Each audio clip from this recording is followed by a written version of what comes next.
This storm is expected to make landfall on the Florida Peninsula, the west coast of Florida, sometime late Wednesday evening, maybe early Thursday morning in the wee hours is kind of where it's looking now.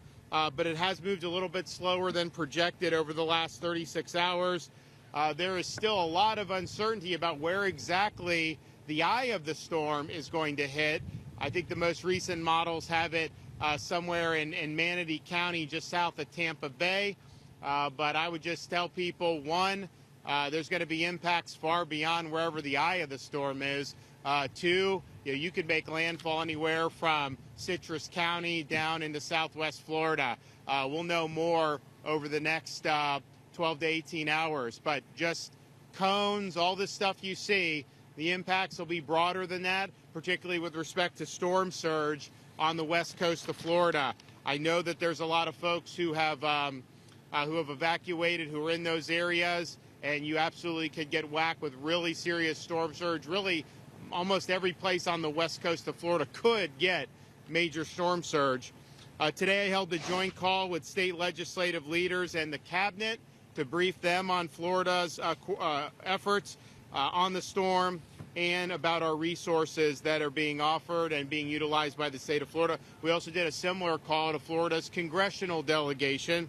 I've also spoken to the president and the FEMA administrator. We've had our request approved for pre-landfall. We will get a landfall, major disaster declaration approved once the storm hits, and that will be things like debris removal and individual assistance. We still have 51 counties that are under a state of emergency. There's pretty much warnings or watches on almost the entire Florida peninsula. A lot of attention is being paid to the storm surge on the west coast of the Florida peninsula, and rightfully so, because that's probably the most serious threat to people's lives and property. But this storm is going to go across the Florida peninsula, and it's going to exit on the east coast of Florida into the Atlantic Ocean, likely still as a hurricane. So that is going to bring significant impacts all across the state. So just be prepared for that. That may mean mobile homes, even interior, other structures that may not be hurricane proof.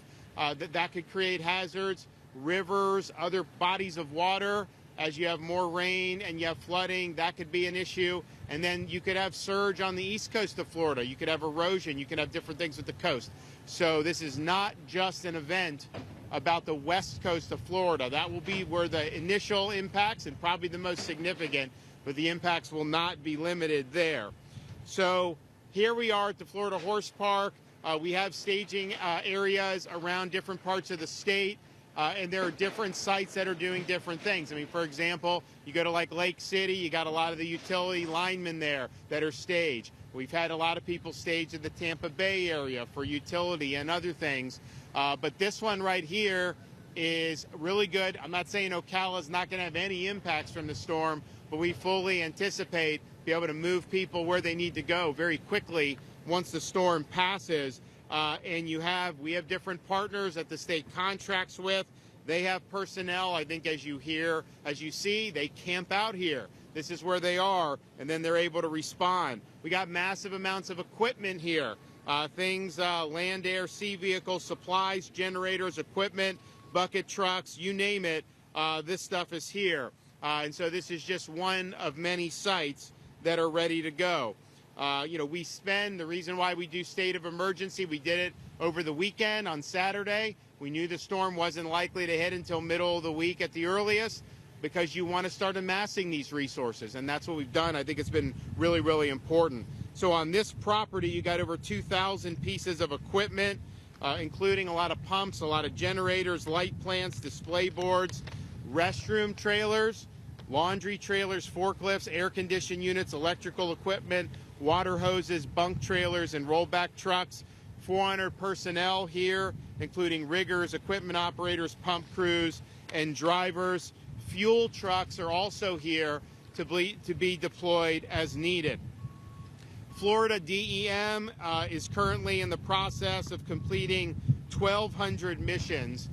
So far you're looking at deploying hundreds of thousands of shelf-stable meals, hundreds of thousands of water bottles, hundreds of thousands of sandbags, a lot of tarps and a lot of generators, and many other things. And so that is being resourced to the counties.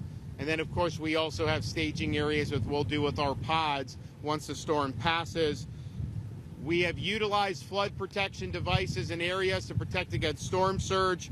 We've now deployed more than 11,000 feet of those Tiger dams. That's really important to protect hospitals, wastewater facilities, and electrical infrastructures. Of course, we've been outfitting counties for years now with Starlink internet, so that's going to be available to be used as needed. In terms of fuel, we amassed a lot of fuel before this particular emergency. We actually had it for Helene, didn't really need to use it for that. We have 268,000 gallons of diesel, 110,000 gallons of regular gas on standby. That's just from the state. You still have the fuel at the ports that are being brought in. But then we also have another 1.2 million gallons of both diesel and gas that are currently en route to the state. Now, I know there's been a lot of lines at gas stations. You obviously have an inordinate demand for fuel, much more than would typically happen. What's happening is there's long lines, the gas stations run out of fuel, but the fuel supply is available. So then they ask for more fuel to be brought. And so what we're doing is we've authorized Florida highway patrols to escort with the siren so they get there quicker major fuel trucks. So we've had 43 fuel trucks that have already been escorted by Florida Highway Patrol to deliver fuel to stations, particularly in the anticipated impact area. We're also working with companies like Circle K, Gate, Racetrack, Wawa, Shell, and Walmart to ensure fuel trucks are working 24/7 to keep fuel delivered as it comes into our ports. There's no longer fuel coming into some of the West Coast ports like Tampa and Manatee, but they've got a lot of fuel there on dockside that is going to continue to be used. And I spoke with both ports of Tampa and Manatee today, and they've got a lot of fuel. So that's continuing to happen. And then fuel has been coming into East Coast ports. That's probably going to stop soon. Maybe it's already stopped now. But again, there's a lot of fuel that's on hand that can be brought out on the dockside. And that's what we're looking to continue to see happen. Debris removal from Hurricane Helene. I think most people know the counties and the cities, they have contracts for debris removal after a storm.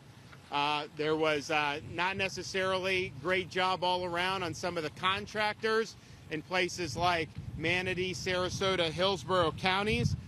We saw this debris once it was clear there was going to be some type of storm this weekend. We decided to create a state support debris mission. And what we've done is we've mandated the landfills are open 24 hours. We had one county where they didn't have anyone there manning it. We opened it up forcibly, make sure that debris can be brought in. So that's Florida Department of Transportation. They've now deployed over 300 dump trucks so that work to remove debris 24/7, and they're going to continue to do it all day today and as long as they can tomorrow before we start to feel impacts from the onset of the storm. So as of this morning, Florida Department of Transportation has removed over 1,300 truckloads of debris in a little over 48 hours. That's a huge, huge amount. Now, there was issues, so the most debris was probably in the Pinellas County beaches. You also had Manatee, the barrier islands like Anna Maria, a lot of debris. That was our initial focus. Sarasota also had a lot of debris on their barrier islands, and I guess their contractor kind of left them holding the ball. So we've now surged over 100 FDOT vehicles between Manatee and Sarasota working to step in where the contractors left off. And we're going to continue doing that again all the way until it's no longer safe to do so.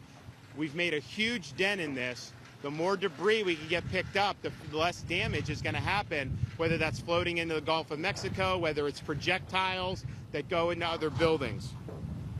We have hundreds of state search and rescue personnel, a total of 26 teams embedded in potential impact sites along the West Coast to begin immediate rescue operations as soon as the storm passes, should the need arise. I know a lot of people have left, and hopefully there's not a need for a lot of rescues, but those personnel will be there if they need.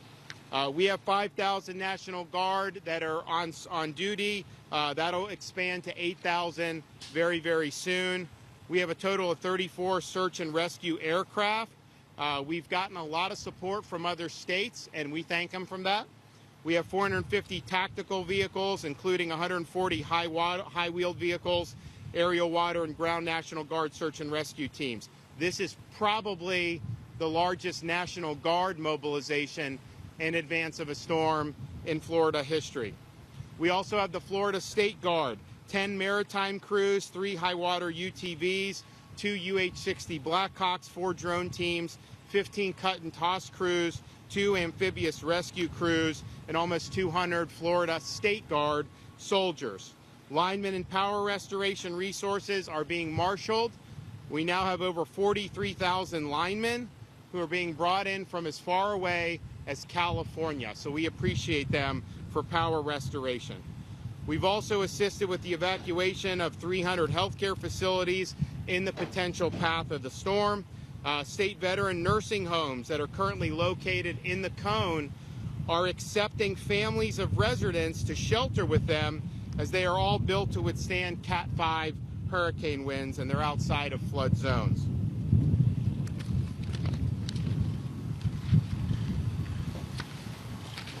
Florida Disaster Fund. This was activated after Ian, Idalia, and Helene. If you want to support for Milton, go to floridadisasterfund.org. This is really, really significant way to help people. You should be executing your plan now. If you're going to get out now. You have time today. Time will be running out very shortly if you wait any longer. Of course, there's a lot of mandatory evacs that have been done. We have done the shoulders on the I-4 and the I-75. Veterans Expressway and Suncoast Parkway tolls have been waived. Those can also be used as evacuation routes. I-4 is doing a lot better today than yesterday. Still traffic, but that's it. That's the norm for that. I-75 northbound, 20 to 30% higher volumes. Alligator Alley is pretty jammed right now.